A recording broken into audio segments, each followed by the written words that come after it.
Welcome back, basketball fans. So let's talk about the draft, specifically the San Antonio Spurs. The San Antonio Spurs seem to be in the most interesting position. Obviously, everyone expects Cooper Flag to go number one to Dallas. The only outlier in that situation would be, would Dallas potentially trade Cooper Flag for Giannis? If they did, I think people would really be split down the middle. A lot of people would see that if you want to win now, Giannis is definitely way to go. You know, Davis and Giannis in your backcourt, along with a young Lively, would be unreal. But yet, if you want to take the number one guy, put him beside Davis, and move in that direction, especially with Irving being out for a year, that also makes a lot of sense as well. So people would totally get that. They'd understand it. You have the new Dirk Nowitzki for Dallas, for the fans to get behind, and obviously the team to build their future around. But then we get to San Antonio, a team that just made a big trade in the offseason to bring Fox from Sacramento, which most people saw as a great addition to the team. You add him with Rookie of the Year, Castle from UConn, who's a very good complementary player to Fox. He's a guy that can be a secondary ball handler. He's not a great shooter, but then again, neither is Fox. But they're both not bad shooters. So in that sense, you have two very good guards, both good with the ball, both can move the ball, both can play tough defense. You obviously have Wemby behind them, who is a historical player, the guy they're building the team around, and really makes you have a lot of flexibility in your roster based on his flexibility and obviously defensive presence that he brings into the team. So then you're looking at what kind of additions you're going to bring to San Antonio to move forward next year and potentially put you into a playoff run, right? Obviously another year with Fox to embed with the team, with Castle to be a little more mature and understand his role, and obviously for Wemby to put on some muscle and just continue to grow as a player. Some people are thinking about Harper as the number 2 pick.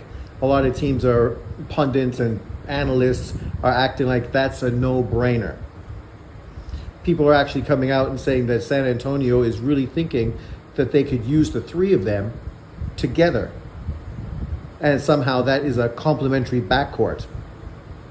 And that's where my issue comes.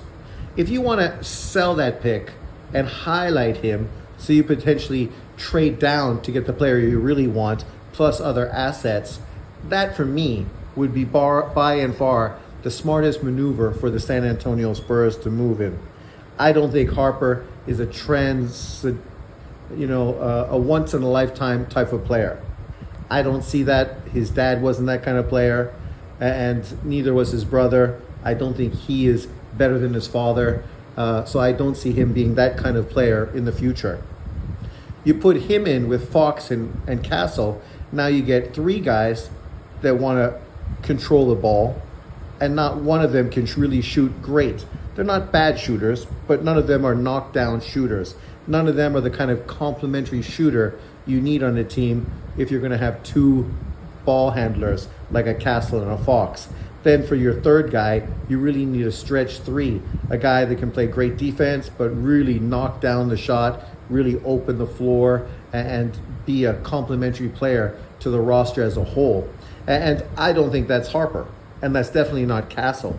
And now you're taking the ball out of Fox's hands, which kind of makes the trade with him redundant, unless potentially you're thinking about trading Fox because maybe you weren't happy with his fit during the season and you think that maybe Harper is a better direction to move in.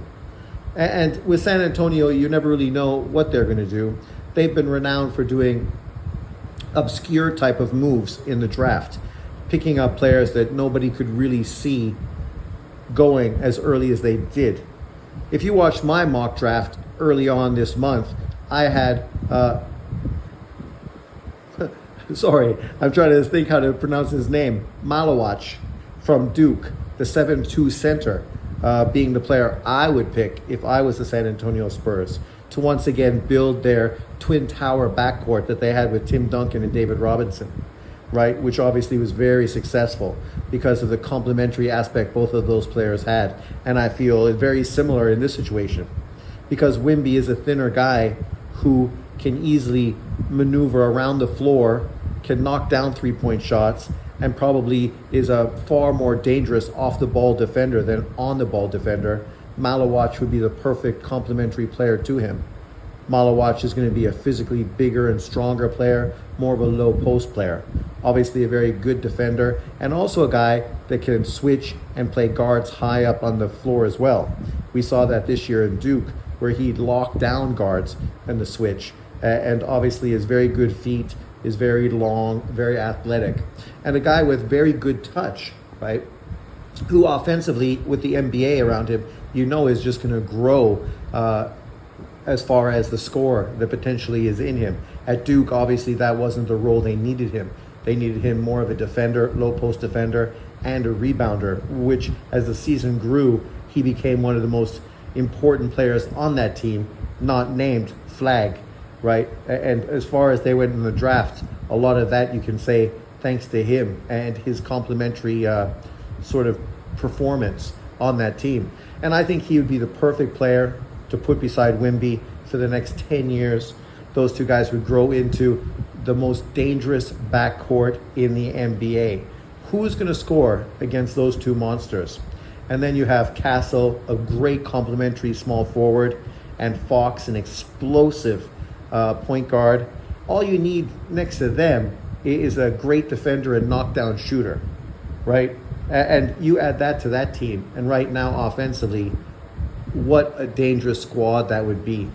So I think they would be much better trying to get somebody, picking up somebody, potentially maybe getting a guy like Kevin Durant, who at this point I think potentially would be a viable pick, especially if you wanted to potentially say trade down to potentially get somebody's picks, to put those picks and group them together to potentially get a Durant on the team. He would be a great complementary player to these players. He doesn't need the ball to be effective. He's great off the ball. He can stretch the floor. He's got unbelievable range. Defensively, he's very long and dangerous, especially off the ball as well. But it doesn't have to be Durant. He's just obviously the guy that everybody would love because he would work so well with so many different teams. But let me know what you think about what San Antonio should do moving forward. Are you confident that Dylan Harper would be the player you would want San Antonio to draft and put into this current roster that they're trying to develop?